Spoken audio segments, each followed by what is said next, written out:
The Mastery Club, this book that I've written, is about 5 kids who form a club which is for the purpose at the simplest level of achieving their goals, and at a more profound level it's about creating the lives of their dreams. I was hooked. You know, I discovered that I loved inventing characters and situations, and I loved the challenge of seeing if I could create a world that's so real that the reader gets lost in it and they lose the outer world, right?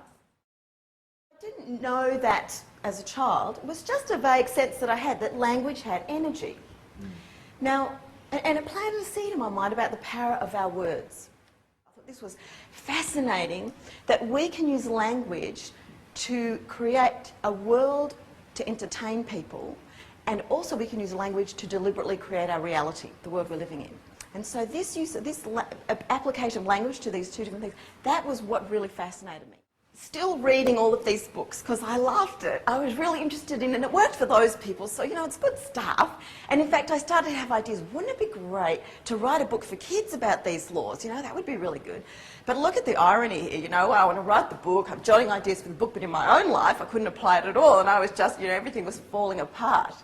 So we do teach what we need to learn, don't we? So that's the lesson there.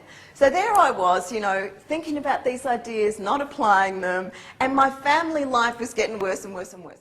And when I watched that program, I remember this electricity that went up my spine. Oh, it's those wonderful ideas again, you know. And that was it. I was restless again. They were all going around, and I was thinking about that story I wanted to write for kids again. And it was all started going on down in my mind again.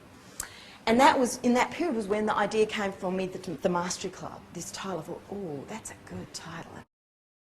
In 2003, I was 39, the year before the big 4-0. You know when you get to a big O birthday and you sort of evaluate your life, don't you? Do you find that you do that?